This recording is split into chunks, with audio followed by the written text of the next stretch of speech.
Okay, and today's video is going to be pretty short. I'm just going to jump right in the news. Don't really have much of an update to give. So we're going to jump right into the news about cybersecurity insurance. Do we really need it? How secure is it? So let's hack at it.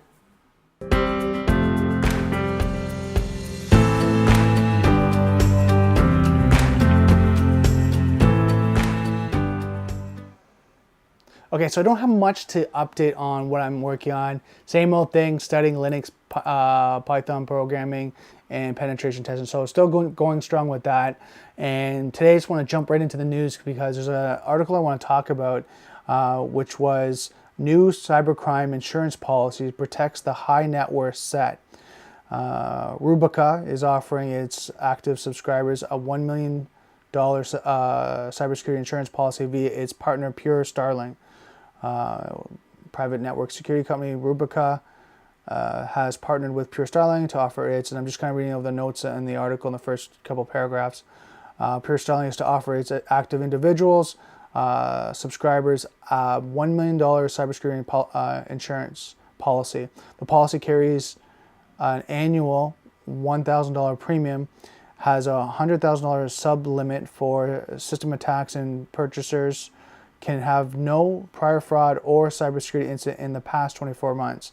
And then I looked at a little bit in the depth into Rubica, and Rubica starts at $7,500 US per year if you want to be a member. So all the links to the dark reading where the articles come from, and Rubica and Rubica's insurance policy where they have it kind of listed. So you look at Rubica's website and you can kind of see that they're trying to support the higher end people, and they protect against social engineering, ransomware, malware, and they have alerts, and they do a lot of detection.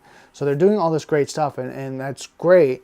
But my question to you is, do you think there's going to be a challenge when it comes to insurance? What I've seen with insurance companies, and I want to be very transparent, there's no slight on them. I just know that if there's starting to be more claims from home users, people on that side saying, hey, I've got ransomware and I got attacked, insurance companies are going to have to, really close down what they'll protect. And then they're going to start to have policies and procedures that people are going to have to do. And the average user, from my understanding, is not going to be able to do it. Like you and I, being IT people, we can meet those requirements. And the requirements would be like backing your system weekly, making sure you have the antivirus that they request and it's patched and up to date, ongoing, that you always make sure you have the greatest, newest patch.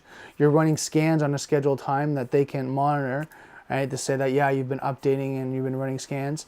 You're going to sites that they approve of. Like, there's going to be this list that they're going to do. And like, I'm thinking see-through, and this see-through approach is looking at how other people see it. Well, if I'm a family,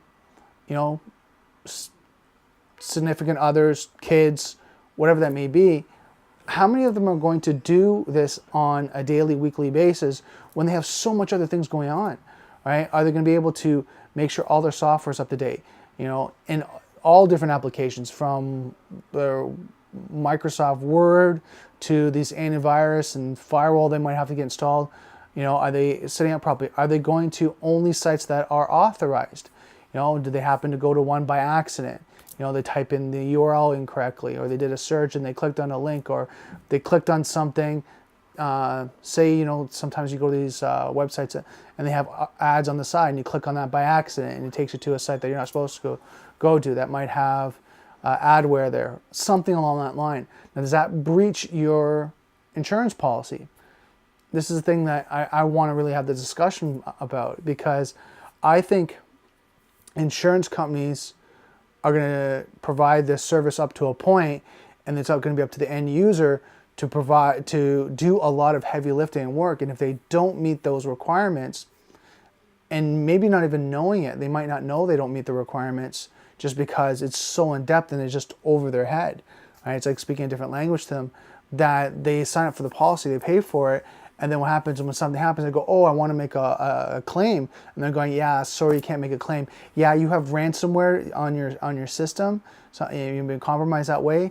And they're asking for the ransom is $5,000 and they're asking for it. Sorry, you're not covered. And you're like, well, why am I not covered? Well, because you didn't do X, Y, and Z, and that voids your claim. So you're like, oh my God, I paid for this policy, but I can't get insurance. So I can see this starting to come up, and these challenges. So I'd love to hear what you think.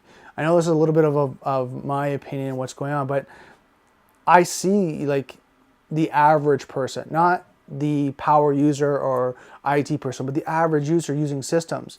And, you hear about, simplistic passwords, right? Because they just want to remember them because there's just so many out there.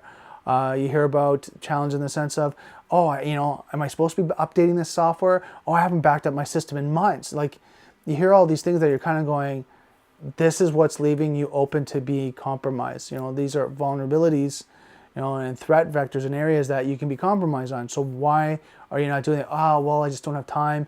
The kids, this, that, the other thing, I'll get to it when I can. Do you really have to do it?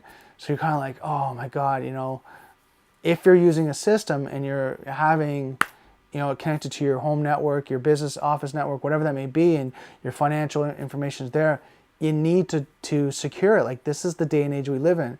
And you kind of see that, don't worry about, who's going to hack me.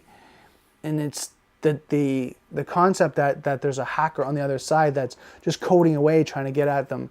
And it's not. It's these botnets, it's these applications, these drive-by websites that have these scripts and codes on there that just are malware that are ready to run, and then it goes. So it's not like a hacker is sitting there.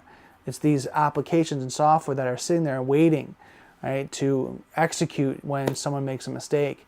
So something to really think about, and I'd really like to hear your opinion about what you think about insurance. Is it good? Is it bad? Is there any issues? Let's get in this discussion because I think it's very important for us to look at it being in this day and age of cybersecurity. So that's it for today's video. Again, I just wanted to start the discussion about this. Don't forget, software is hackable. Being connected is vulnerable. I'll see you next video.